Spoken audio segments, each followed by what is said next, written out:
وزدنا علما وبارك لنا في علمنا وارزقنا الإخلاص في القول والعمل كاملا ونسألك اللهم علما نافعا لا ينسى وتوفيقا دائما آمين يا رب العالمين. Alhamdulillah kaum muslimin rahimani wa rahimakumullah. Sebelum kita lanjutkan pengajian tafsir satu hari satu halaman, ada dua hal yang ingin saya sampaikan.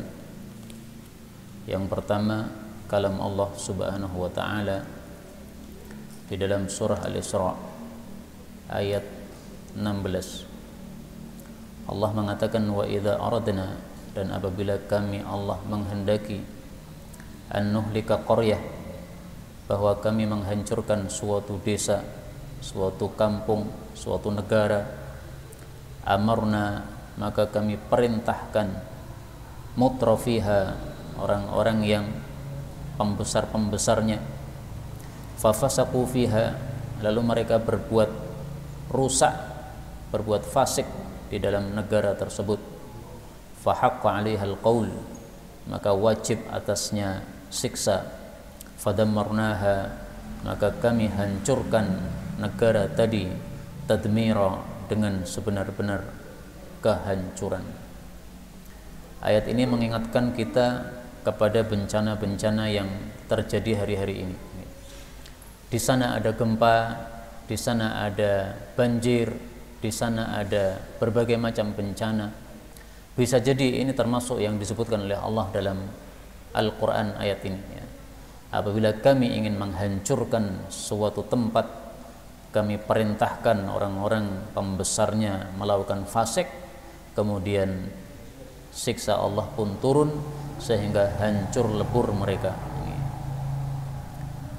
Karena itu kewajiban kita sebagai umat Islam bahwa kita tidak boleh mengikuti kefasikan yang dilakukan oleh para pembesar.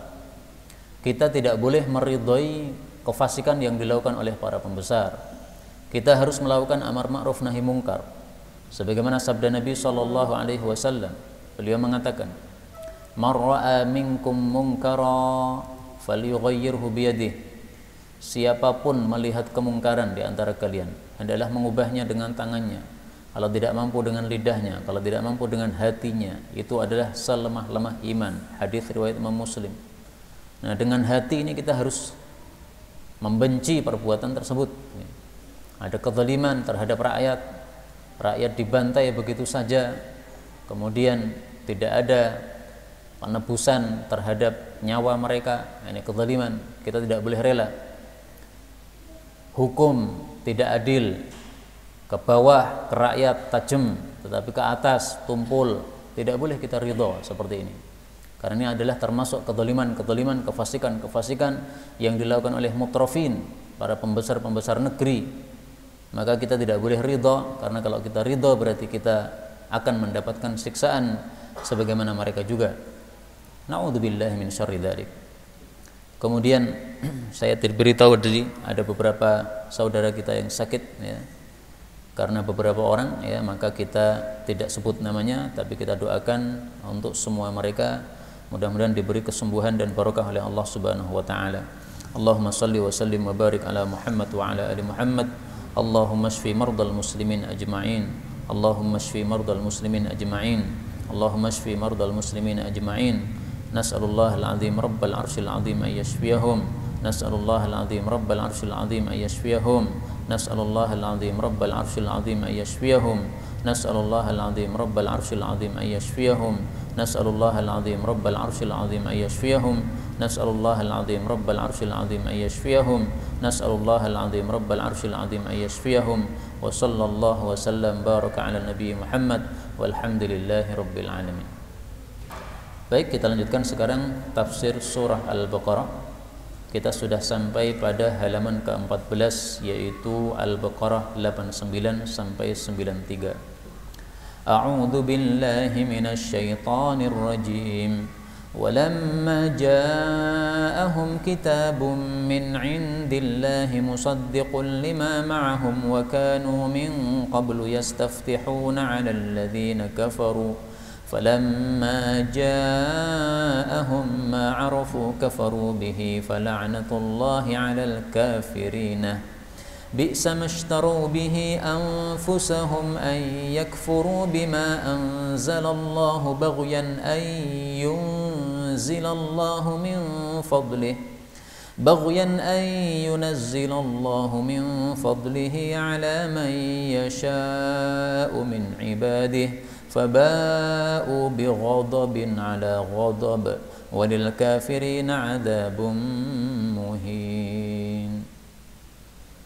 Allah Subhanahu wa taala mengatakan pada surah Al-Baqarah ayat 89, walamma, dan tatkala ja'ahum, datang kepada mereka Bani Israel atau Yahudi, kitabun, satu kitab, maksudnya Al-Qur'an, min indillah, dari hadapan Allah, musaddiqun, yang membenarkan, maksudnya isinya sesuai, lima ma'hum, terhadap apa yang bersama mereka, yaitu kitab Taurat. Wa kanu, dan adalah mereka biasanya, min qablu, sebelum itu, yaitu sebelum turunnya Al-Qur'an, yastaftihun, mereka meminta kemenangan, alal ladzina kafaru, terhadap orang-orang kafir. Falamma, maka tatkala ja'ahum, datang kepada mereka, ma'arafu, apa yang sudah mereka ketahui, yaitu Nabi Muhammad sallallahu alaihi wasallam, kafaru bihi, mereka malah kafir kepada dia, kepada beliau. Fala'natullah, maka sungguh laknat Allah, atau semoga laknat Allah, alal kafirin, terhadap orang-orang kafir. Kaum muslimin rahimani wa rahimakumullah, ayat ini bicara tentang orang-orang Yahudi. Yahudi tidak mau beriman dengan kitab selain kitab mereka. Ketika Nabi Isa muncul membawa kitab Injil, mereka tolak. Ketika Nabi Muhammad SAW muncul dengan Al-Quran, mereka tolak. Nah, maka Allah mengatakan di sini, walamma ja'ahum kitabun min indillahi musaddiqul lima ma'ahum, Quran datang. Falamma ja'ahum bihi ma'arafu kafaru bih, ketika sudah datang mereka tolak, tidak mau beriman kepada Nabi Muhammad sallallahu alaihi wasallam.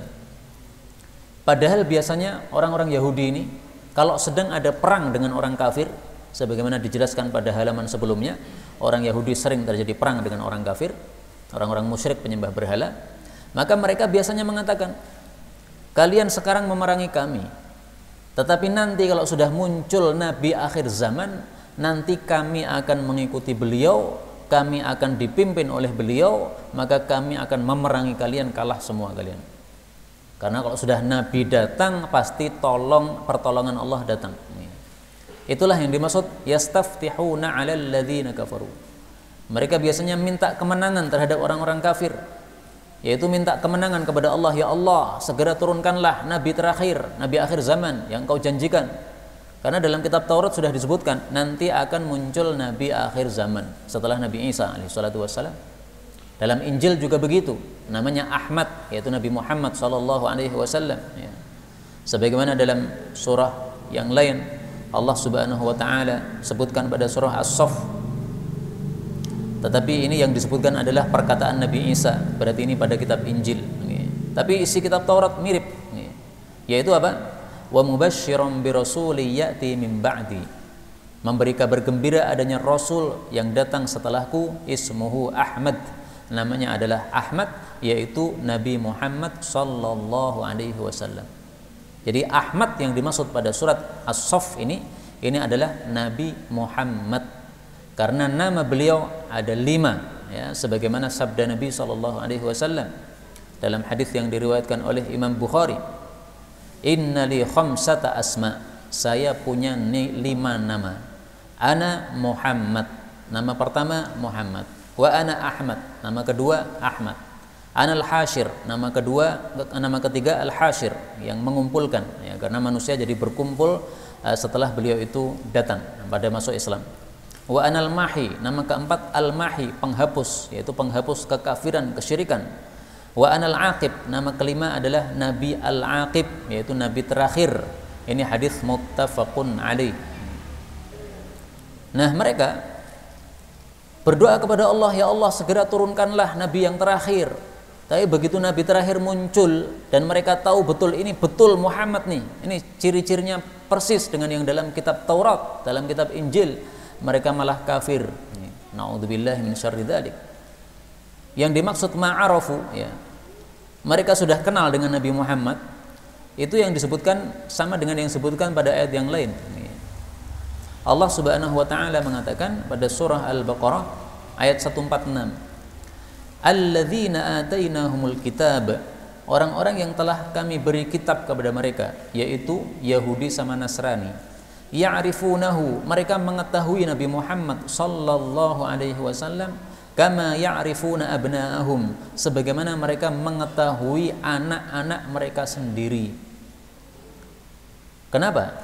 Ciri-cirinya persis plek. Bagaimana rambut beliau, bagaimana pipi beliau, bagaimana jidat beliau, bagaimana mata beliau, bagaimana hidung beliau, sudah disebutkan secara rinci. Bagaimana sifat-sifat beliau, akhlak-akhlak beliau. Jadi mereka mengetahui Nabi Muhammad ketika muncul di Mekah ini seperti mengetahui anak mereka sendiri-sendiri. Kita nggak mungkin tidak kenal dengan anak kita. Orang sejak lahir sudah bersama kita. Anggaplah sudah pisah berapa tahun lamanya. Nanti ketika ketemu masih teringat, oh ini anak saya, kayak gini wajahnya begini. Nah, tapi mereka tidak mau iman. Kenapa? Wa inna fariqam minhum la yaktumunal haqqa wa hum ya'lamun. Mereka memang menyembunyikan kebenaran. Artinya sifat-sifat Nabi Muhammad yang betul-betul ada dalam kitab mereka, mereka sembunyikan, tidak tampilkan. Bahkan mereka ganti dengan sifat-sifat Dajjal. Maka Allah mendoakan buruk atas mereka, fala'natullahi 'alal kafirin. Orang-orang kafir seperti itu pantasnya mendapatkan laknat. Laknat itu maksudnya dijauhkan dari rahmat Allah, nggak bakal dapat rahmat Allah, nggak bakal masuk jannah. Kemudian Allah mengatakan, sama seburuk-buruk apa yang ishtarau bihi, mereka menjual dengannya, anfusahum, diri-diri mereka. Yaitu apa yang mereka lakukan? Ayyakfuru, bahwasanya mereka kafir, bima anzalallahu, terhadap apa yang sudah diturunkan oleh Allah Subhanahu wa taala. Kenapa mereka kafir? Baghyan, karena dengki, karena iri. Ayyunzilallah atau ayyunazzilallah, dua bacaan ya. Bahwasanya Allah menurunkan min fadlihi, karunia-Nya, ala may yasha, kepada siapapun yang Dia kehendaki, min ibadih, dari hamba-hambanya. Faba'u, maka mereka mendapatkan bi ghadabin, kemurkaan, ala ghadabin, di atas kemurkaan yang lain. Walil kafirin, dan bagi orang-orang kafir, azabun, siksaan, muhinun, yang menghinakan. Yang dimaksud mereka menjual diri mereka, maksudnya mereka memilih kesesatan. Bismillah, bismillah. Mereka tidak menggunakan kebenaran atau tidak mengikuti kebenaran yang dipilihkan atau dikirimkan oleh Allah Subhanahu wa taala kepada mereka.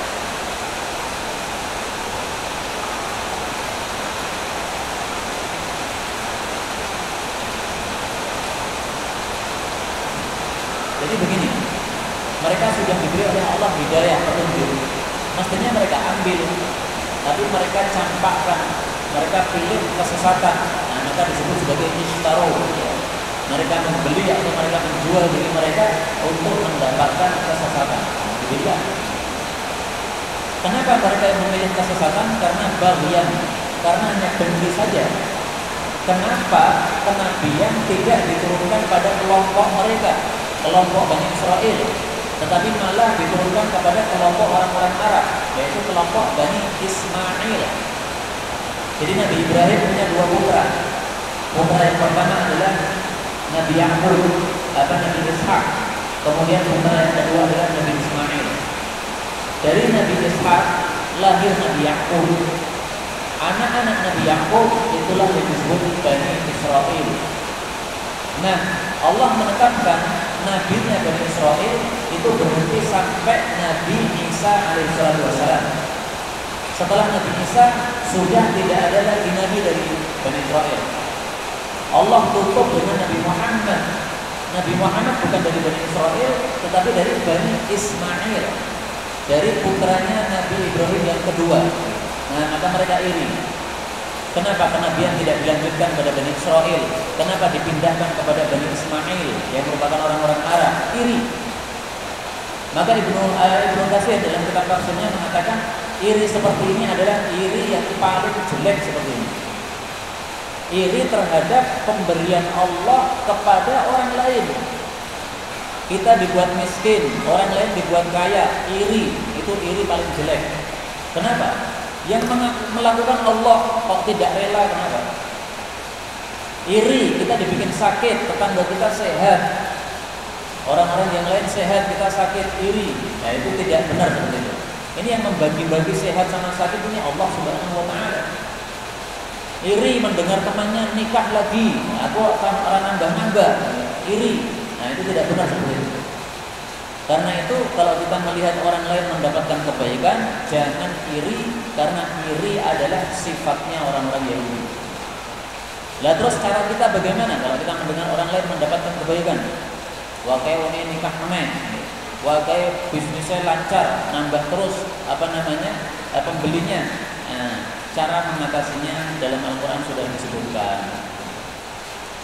Allah Subhanahu wa taala menyebutkan pada surah An-Nisa ayat 32, "Wala tatamannau," kalian jangan mengangan-angankan, "ma faddalallahu bihi ba'dakum 'ala ba'd." Apa yang Allah sudah lebihkan kepada orang lain di atas orang yang lainnya. Allah kemudian mengatakan, "Was'alullaha min fadlihi." Mintalah kepada Allah karunia-Nya. Jadi kalau kita mendengar atau melihat orang lain mendapatkan kebaikan, enggak usah iri. Kenapa? Iri enggak ada fungsinya. Apakah gara-gara iri kemudian nikmatnya pindah kepada kita? Sama sekali tidak. Bahkan gara-gara iri kita bisa jadi dongkol, bisa jadi susah. Yang asalnya hidup nyaman jadi enggak nyaman. Nah, terus cara mengatasi gimana? Was'alullaha min fadlihi. Minta kepada Allah. Melihat orang lain mendapatkan kenikmatan, kita mengatakan as'alullah min fadli. Saya minta kepada Allah karunia-Nya. Mendengar orang lain tambah anak, kita enggak segera tambah anaknya kan definisi citok wae. As'alullah min fadli. Dapat undangan temannya sekelas dulu nikah meneh istri yang keempat, masya Allah bojoku sidiran nambah-nambah, orang ganti-ganti. As'alullah min fadli. Minta kepada Allah. Kalau nanti Allah kabulkan besok dengan nikah langsung. Nah, maka apa? Cara mengatasinya adalah kalau mendengar ada kenikmatan orang lain diberikan oleh Allah, kita langsung minta kepada Allah Subhanahu wa taala. Allah mengatakan di sini faba'u bi ghadabin ala ghadab. Mereka mendapatkan murka di atas murka. Jadi murka dua kali. Kenapa dua kali? Murka yang pertama karena mereka tidak mengikuti Nabi Isa ketika membawa Injil. Allah murka. Murka yang kedua ketika mereka tidak mengikuti Nabi Muhammad SAW ketika membawa Al-Quran. Jadi mereka hanya maunya Taurat saja, selain Taurat tidak mau. Quran buang, Injil buang. Nah, maka Allah mengatakan walil kafirina adzabun muhin. Orang yang kafir seperti itu siksanya siksa yang membuat hina mereka. Pertanyaan, kenapa dipilih siksa yang membuat hina? Karena mereka orang yang sombong. Sombong itu merasa paling tinggi, paling besar. Nah, maka orang yang sombong itu balasannya direndahkan, dihinakan oleh Allah Subhanahu wa taala. Sebagaimana dalam ayat yang lain Allah Subhanahu wa taala mengatakan, bisa dilihat pada surah Ghafir ayat yang ke-60. Innal ladzina yastakbirun, sesungguhnya orang-orang yang sombong an ibadati, dari menyembahku, saya sayadkhuluna jahannam madakhirin. Mereka akan masuk dalam jahanam dalam keadaan rendah. Jadi siapa yang sombong meninggikan dirinya, maka akan direndahkan oleh Allah Subhanahu wa taala di hukum yang sebaliknya. Rasulullah SAW bersabda, "Yuhsyarul mutakabbirun." Orang-orang sombong akan dikumpulkan yaumul qiyamah, pada hari kiamat nanti. Amsalad dar, seperti semut-semut terkecil.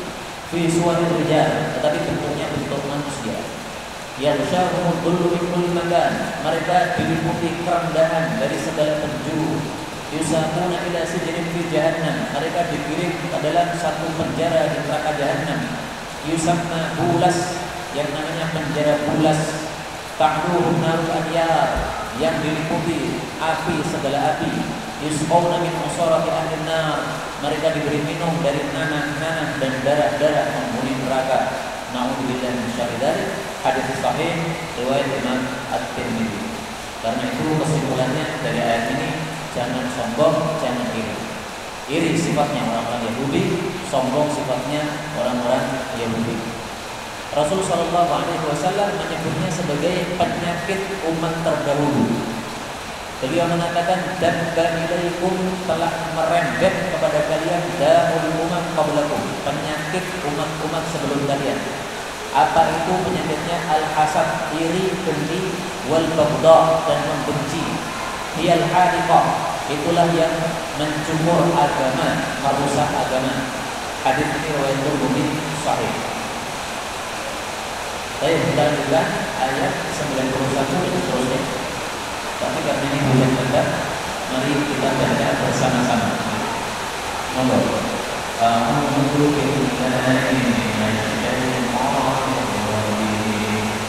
Wa idza qila lahum aminu bima anzalallah qalu nu'minu bima unzila 'alaina wa yakfuruna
Allah mengatakan, wa idza apabila qila lahum, dikatakan kepada mereka, aminu imanlah bima anzalallah, dengan apa yang telah Allah turunkan, maksudnya Al-Quran.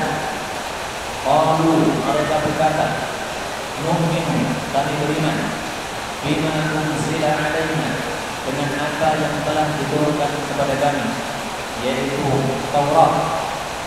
Wa yakfuruna, dan mereka mengkafiri, bima wara'ahu, dengan apapun yang setelahnya, maksudnya kitab-kitab yang turun setelah kitab mereka, baik itu Injil maupun Quran.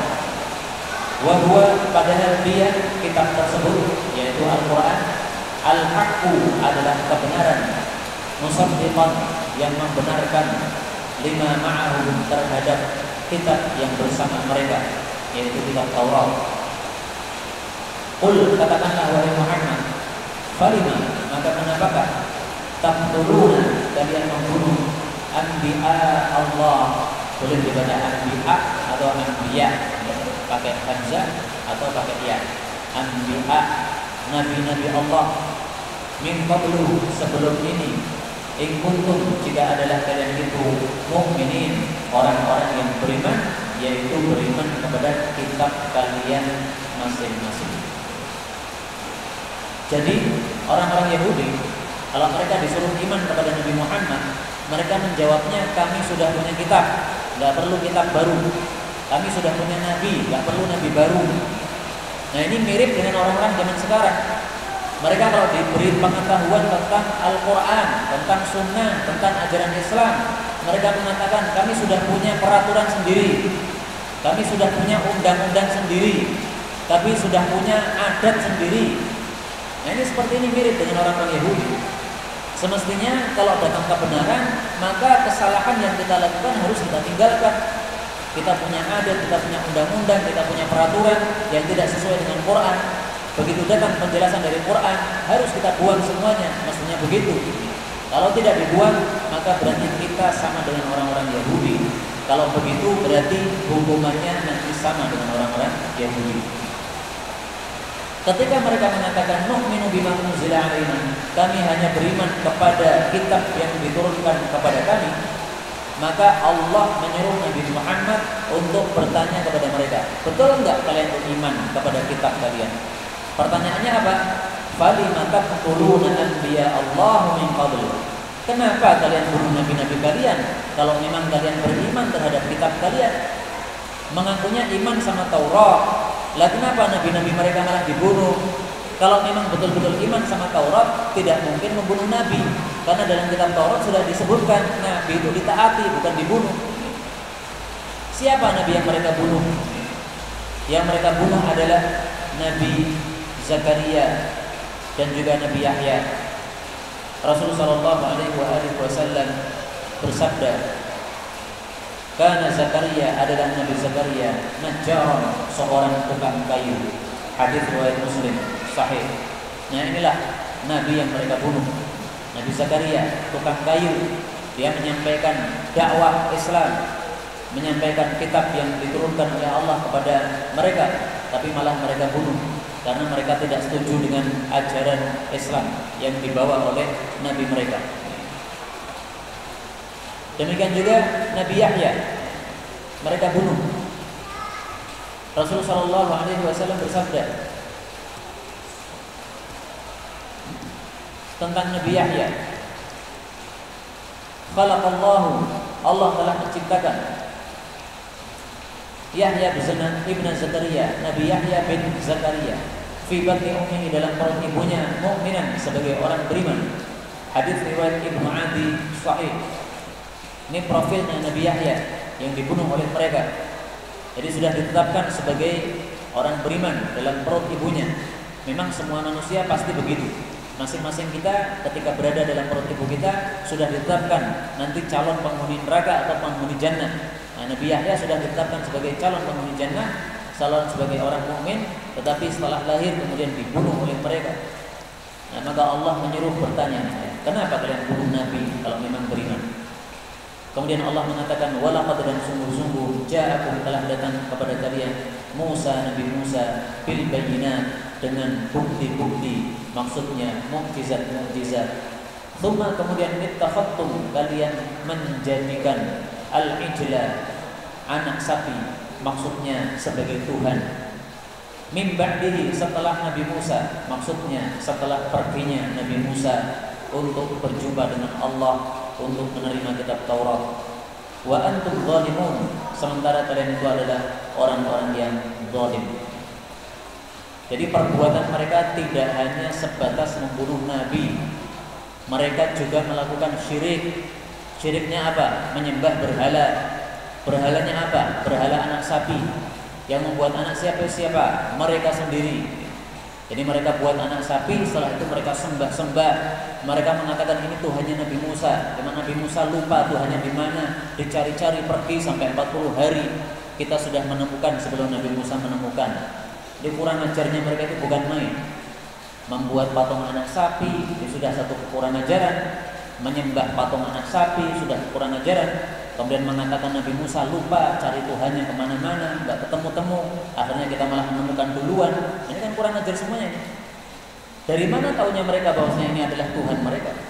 Dari mana taunya mereka bahwasanya Nabi Musa pergi itu untuk cari Tuhannya? Dari mana itu? Itu semuanya adalah perkataan-perkataan bohong yang mereka ungkapkan untuk membenarkan perbuatan mereka menyembah berhala tersebut. Adapun al-bayyinat di sini, mukjizat-mukjizat yang dibawa oleh Nabi Musa sangat banyak.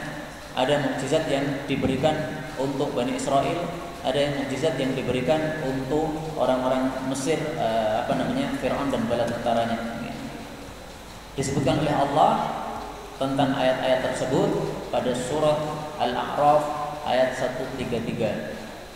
Fa arsalna 'alaihim tufan, kami kirim kepada mereka tufan, wal jarada dan belalang, wal qummal dan kutu, wal dhafari dan katak, wad dama dan dan darah, ayatin mufassalat sebagai mukjizat yang dijelaskan oleh Allah. Fastakbaru, mereka tetap sombong, wa kanu qauman mujrimin, mereka memang orang-orang yang berbuat dosa. Ini contoh mukjizat Nabi Musa alaihissalatu wassalam untuk umatnya, yaitu Fir'aun dan bala tentaranya. Ketika mereka kafir, maka Allah buat semua tempat itu ada belalang-belalang sehingga mereka nggak bisa tidur. Mau tidur gimana? Masuk kamar, belalang tok penuh. Mau makan gimana? Nasi disiapkan, belalang sudah menyerang, udah nggak bisa hidup lah. Mereka akhirnya minta kepada Nabi Musa, wahai Musa, tolong doa kepada Allah, ini kami sudah nggak kuat ini siksaan. Nanti kalau doanya dikabulkan kami iman. Ternyata mereka kafir lagi kepada Allah Subhanahu wa taala. Allah kirim lagi yang lain, kummal, kutu, di mana-mana ada kutu. Mereka masih nekat. Dhafadib, di mana-mana ada katak, wadam, di mana-mana ada darah. Sampai disebutkan dalam kitab tafsir, mereka kalau ambil air minum, mau diminum berubah jadi darah. Di mana-mana darah. Masuk kamar mandi, mau mandi, airnya jadi darah. Tapi anehnya ini hanya berlaku untuk untuk orang-orang Fir'aun dan bala tentaranya. Adapun Bani Israel, kamar mandi mereka masih utuh air. Mereka kalau minum masih air putih. Jadi gelasnya sama, airnya sama, tapi untuk Fir'aun dan bala tentaranya jadi darah, untuk Bani Israel adalah jadi air. Ini mukjizat tentu saja. Tapi mereka tetap tidak beriman kepada Allah Subhanahu wa taala. Kemudian Allah mengatakan, wa il akhadna, dan ingatlah ketika kami mengambil mitsaqakum, perjanjian kepada kalian. Wa rafa'na, dan kami angkat fawqakum, di atas kalian at-tur, gunung. Itu untuk menakut-nakuti. Ya. Kalau kalian tidak amalkan, saya saya tumpahkan ini gunung kepada kalian. Khudhu, ambillah ma atainakum, apa yang telah kami berikan kepada kalian, maksudnya kitab Taurat, biquwwah, dengan kekuatan. Maksudnya disuruh mengamalkan dengan sungguh-sungguh. Ya, jadi kekuatan ini maksudnya apa? Sungguh-sungguh mengamalkan isinya. Wasma'u, dan dengarkanlah. Maksudnya mendengarkan itu mentaati. Karena kalau hanya mendengarkan tapi tidak mentaati, orang kacek. Qalu, mereka mengatakan, sami'na, kami sudah mendengar, wa asaina, tapi kami memaksiati. Wa usribu, dan disenangkan, dibikin suka, fi qulubihim, pada hati-hati mereka, al-ijla, anak sapi, bi kufrihim, dengan sebab kekafiran mereka. Qul, katakanlah wahai Nabi, bi sama, seburuk-buruk apa yang ya'marukum bihi imanukum, memerintahkan kalian dengannya iman-iman kalian, in kuntum mu'minin, jika kalian itu memang orang-orang yang beriman sebagaimana kalian mendakwakan. Jadi Bani Israel ini, keburukan-keburukan mereka dibredeli oleh Allah pada ayat-ayat ini. Membunuh nabi, mengingkari kitab yang dibawa oleh nabinya, kemudian mengkafiri mukjizat atau ayat-ayat yang dibawa oleh nabinya. Kemudian ketika ditakut-takuti oleh Allah, ini diamalkan, kalau tidak diamalkan kami jatuhkan gunung. Mereka malah mengatakan sami'na, tetapi setelah selesai kemudian mereka asoina, mereka mengatakan kami maksiati saja. Jadi mereka mengatakan sami'nanya itu terpaksa, gara-gara gunungnya diangkat. Mereka melihat di atas kepala mereka ada gunung. Kalau tidak mengamalkan Taurat, ini gunung siap jatuh. Mereka langsung mengatakan sami'na. Tapi begitu gunungnya sudah balik ke tempat, maka mereka kemudian memaksiati perintah Allah Subhanahu wa taala. Maka mereka mengatakan sami'na wa asaina. Kami dengar tapi kami maksiat. Nah, maka Nabi SAW disuruh menyampaikan kepada mereka, bi sama ya'murukum bihi imanukum in kuntum mu'minin. Kalau kalian mengaku beriman, iman model apa iman seperti itu? Itu berarti iman yang paling jelek. Karena iman yang menyuruh untuk membunuh nabi, iman yang menyuruh untuk meninggalkan kitab yang diberikan, iman yang menyuruh untuk mengatakan asoina, kami pilih maksiat saja daripada taat. Ini iman model apa kayak begini? Artinya iman ini nggak ada gunanya kalau hanya pengakuan.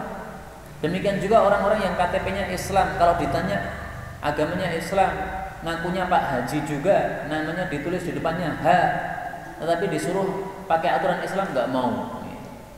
Anaknya perempuan dibiarkan tidak pakai aturan Islam, tidak pakai jilbab, padahal sudah wajib pakai jilbab, dibiarkan aja. Dibiarkan istrinya selingkuh dengan orang lain, serapopo aku doya selingkuh. Nah itu berarti apa? Tidak menggunakan aturan Islam. Punya negara, negaranya disuruh diatur dengan aturan Islam, malah diatur dengan aturan buatan sendiri. Kalau mereka sampaikan kepada mereka kafir seperti itu, perbuatan seperti itu, maka mereka mengatakan kami muslim, kami masih sholat. Ya memang sholat, tapi apa gunanya sholat kalau hanya mengimani sebagian kitab, mengkafiri sebagian kitab? Allah pada halaman yang kemarin kita bahas, Allah sudah mengatakan bahwasanya orang yang mengimani sebagian kitab, mengkafiri sebagian kitab, itu hukumannya dua. Afatu'minuna bi ba'dil kitabi wa takfuruna bi ba'd. Apakah kalian hanya beriman kepada sebagian isi kitab dan mengkafiri sebagiannya? Haji mau, salat mau, zakat mau, puasa Ramadan mau, tapi aturan Islam yang lain enggak mau, potong tangan enggak mau dan sebagainya enggak mau. Maka Allah mengatakan fama jazaa'u may yaf'alu dzalik. Tidaklah hukuman bagi orang yang melakukan itu illa khizyun, kecuali kerendahan fil hayatid dunya, di dunia. Wa yaumal qiyamati yuradduna ila asyaddil adzab, dan pada hari kiamat nanti mereka akan dikembalikan kepada siksaan yang paling dahsyat. Jadi hukumannya dua, di dunia dan di akhirat. Di dunia diancam oleh Allah, pasti rendah, pasti hina. Dan itu terbukti sekarang. Mana ada negara muslim yang jaya, mana ada? Enggak ada. Mereka masih berada di dalam pengawasan atau di dalam kekuasaan negara-negara barat yang lebih besar, diatur oleh mereka.